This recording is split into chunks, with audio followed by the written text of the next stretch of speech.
Aí você se pergunta, como que a gente pode classificar um mapa, uma carta? Bom, como eu disse, depende do pra que você quer, depende dos seus, de diversas coisas, tá? Depende, como eu disse, dos mapas das cartas. E o que eu vou dizer aqui hoje, a classificação, vai ser muito relativa à finalidade do mapa, certo? E aqui eu vou ler um negócio aqui. Como tendência atual é considerar os mapas como cartas geográficas, será suficiente estudar a classificação das cartas, que de acordo com a Associação Brasileira de Normas Técnicas, a ABNT, é a que eu vou estudar agora. Então, na verdade, nós estamos estudando a classificação dos mapas e das cartas, mas normalmente não vem carta, então vamos falar que é a mesma coisa, certo? Bom, primeiro a carta, o mapa, vou falar mapa ou carta, mas vocês vão saber que é a mesma coisa. Aqui, tá? Teórica, aqui nesse negócio é a mesma coisa. Bom, vai ser tudo uma representação geográfica. Mapas geográficos. O que são mapas geográficos? Mapas geográficos podem ser divididos em cartas topográficas e planimétricas. As cartas topográficas são aquelas que determinam a altitude de locais, certo? Normalmente elas mostram os acidentes geográficos que existem nesse local.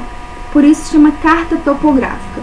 Já as planimétricas, ela mostra basicamente o mesmo local que a carta topográfica, só que ela não tem relação com a altitude, do local, ela não determina a altitude. Podemos até omitir essa parte da altitude, que não vai fazer diferença, porque ela é apenas planimétrica. Bom, também existem mapas cadastrais e plantas. Esses mapas cadastrais e plantas, a finalidade dele é basicamente mostrar o limite verdadeiro do uso daquela propriedade. Então vai demonstrar, ó, até naquela porteira é meu, até naquela cerca é meu, vamos dizer assim, em relação à zona rural. Ou aqui no Brasil, que fora do Brasil não tem, mas aqui no Brasil os muros, até aquele muro é meu. Então as cartas, as cadastrais e as plantas, que eu vou até sublinhar aqui, são para mostrar o limite usado daquela propriedade, certo?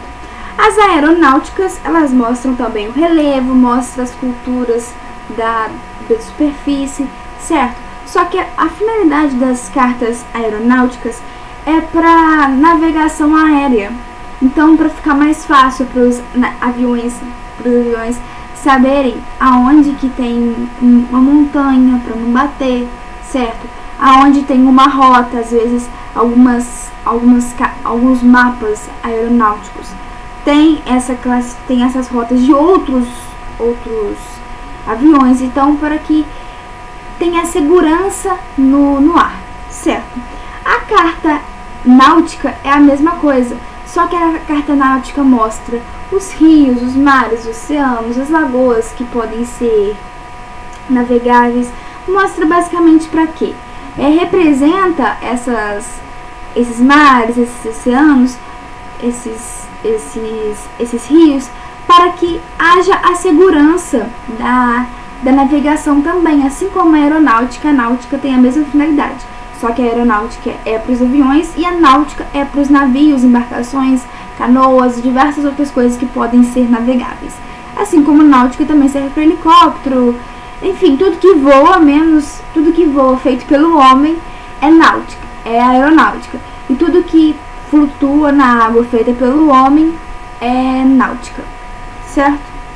Bom, nós temos também os mapas especiais, que eles pode ter qualquer escala, certo? E são feitos para coisas específicas. Por exemplo, as geológicas. As cartas geológicas mostram os componentes da crosta terrestre. Aqui eu vou passar muito rápido porque é básico mesmo, básico dos básicos, certo? A geológica então mostra os componentes da crosta terrestre. As geomorfológicas já é diferente das geológicas. As geomorfológicas mostram a forma e a estrutura do relevo. As geológicas mostram os componentes e as morfológicas, de morfologia, certo? As geomorfológicas, a estrutura e a forma do relevo.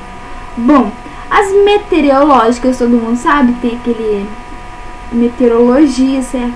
Então os mapas, as cartas meteorológicas mostram as classificações climáticas daquele local. Tanto mostra também como variação, mostra quando há uma diferença, certo? Em diversos locais. Uma carta vamos dizer, um mapa meteorológico muito importante que nós vemos todos os dias, basicamente, que são a previsão do tempo no jornal, que nada mais é do que uma carta meteorológica, certo? As cartas de solo. As cartas de solo mostram o tipo do solo e a distribuição, básico dos básicos, certo? A carta da vegetação também mostra isso, mostra o tipo e como está distribuída a vegetação daquele local. As cartas de uso das terras mostram os diversos usos que a Terra tem naquele, por exemplo, no planeta. Mostra, tem lá um mapa, e o mapa mostra que aqui no Brasil se cultiva café, certo?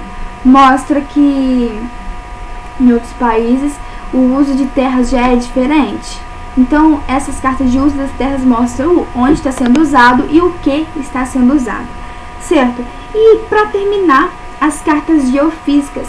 As cartas geofísicas mostram as características e as distribuições dos fenômenos físicos. Normalmente a gente conhece fenômenos físicos, muitas chuvas assim, aquelas tempestades, terremotos, furacões. Então são esses tipos de cartas geofísicas. Sabe o resumo disso tudo? É saber que existe uma finalidade diferente para cada tipo de carta. É saber que existe uma finalidade diferente para cada tipo de mapa, certo? Isso não vai cair certinho na prova. Não vai, porque eles não querem decoreba.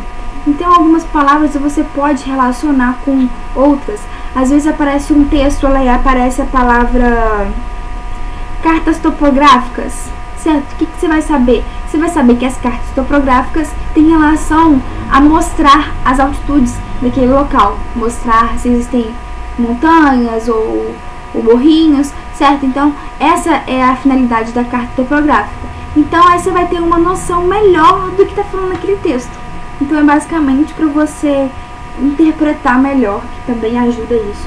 Não vai, é muito difícil aparecer tipo alternativas falando sobre esses tipos, certo? Numa particular ou numa universidade pública que ainda adota o vestibular tradicional, tudo bem. Eu falo que pode cair, porque eu já vi tipo assim, um texto e as alternativas serem bem pequenininhas, certo? Mas no Enem, assim, eles não vão pedir decoreba. Eu creio que não. Espero que eu esteja errada. Se eu estiver errada, faça exatamente o que eu não falei pra não fazer.